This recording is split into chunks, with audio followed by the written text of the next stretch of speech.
namanya juga es cincau, si jelly yang kenyal, menyegarkan. Dan gak ketinggalan, bermanfaat juga loh untuk kesehatan.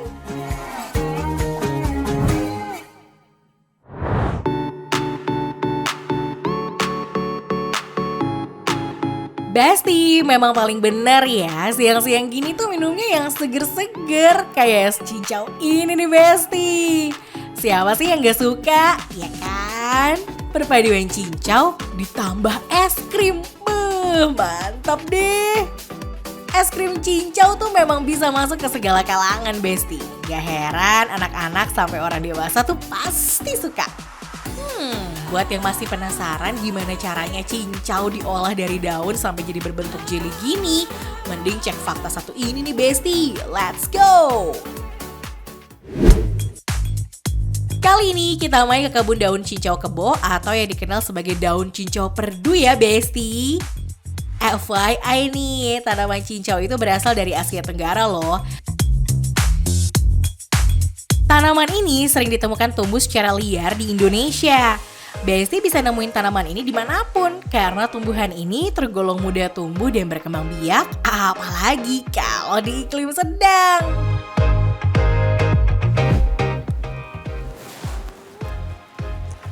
Nah, Besti tahu nggak sih, nggak cuma baik untuk pencernaan, ternyata si daun cincau ini juga baik untuk mencegah osteoporosis karena dia mengandung kalsium, magnesium, dan fosfor yang tinggi. Wah, mantap banget deh Besti. Nah, daun yang udah dipetik akan lanjut ke proses perebusan nih Besti.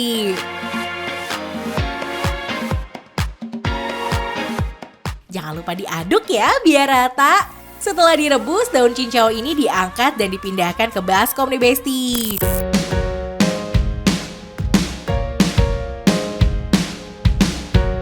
Ini dia Besti, abu yang datang dari batang daun singkong. OMG, ilmu baru nih. Caranya simple kok Besti, batang pohon singkong ini dibakar sampai mengeluarkan abu. Setelah itu abu dilarutkan dengan air dan dimasukkan deh ke cincau. Dijamin cincaunya cepat mengental deh Besti.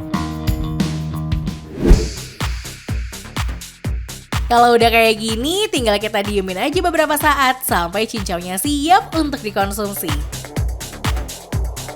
Sambil nunggu, cus kita lanjut bikin es krim Besti.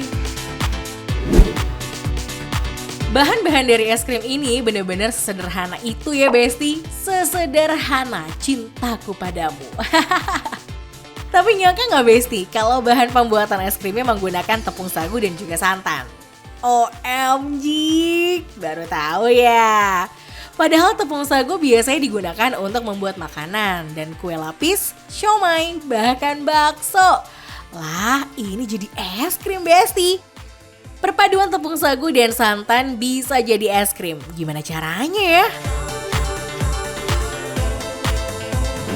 Aduk yang kenceng lah, sampai merata. Oh, lebih kenceng ya? Iya, Ini. jangan pelan-pelan gitu. Kalau kenceng cepet ngaduk gitu. Semakin cepat semakin baik, Semakin semakin iya. jadi es krimnya. Betul, ya. iya. Bisa langsung makan kita. Nah, betul. Karena tadi pakai tepung sagu yang berfungsi untuk mengentalkan adonan, jangan lupa tambahkan air panas Besti untuk mematangkan si tepung. Jangan lupa juga adonan harus ditambah perasa makanan sedikit, lalu lanjut ke proses pembekuan. Uniknya di sini nih Besti, kalau biasanya bikin es krim harus masuk freezer, Pageboy enggak Besti. Cukup pakai wadah kaleng, es batu, dan garam. Tapi ini ada penjelasannya Besti. Perubahan suhu yang diberikan oleh es batu membuat adonan yang tadinya cair menjadi beku. Gak cuma es batu, pemberian garam juga berfungsi untuk mempertahankan suhu, sekaligus menurunkan titik beku es krim.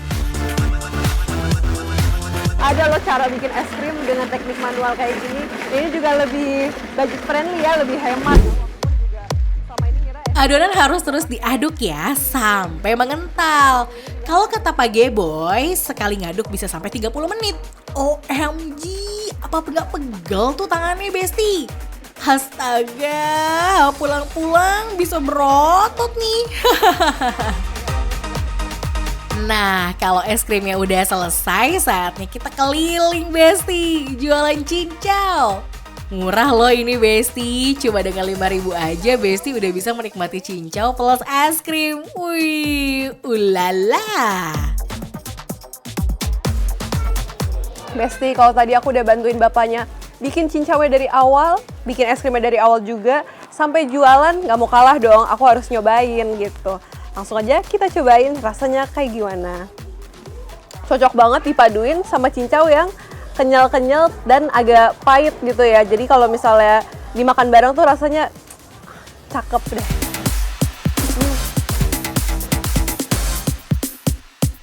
Besti, kalau tadi kita ketemu cincau kebo, sekarang kita ketemu sama cincau Bali Besti. Apa ayo bedanya? Ini Besti, bedanya hanya dari masa suburnya aja. Kalau cincau kebo subur dengan air yang melimpah, alias semakin banyak air semakin subur. Tapi si cincau Bali ini justru kebalik, semakin banyak matahari maka semakin subur. Wah, si cincau Bali seneng panas-panasan ya Besti. Kalau udah puas metik daun cincaunya, kita lanjut untuk pengolahan nih Besti. Nah, kali ini beda lagi ya. Kali ini nggak ada remas-remas daun. Kita pakainya blender Besti. Biar tangan nggak pegel-pegel amat gitu. Tapi kira-kira hasilnya kayak gimana ya Besti? Nah sekarang kita coba Besti.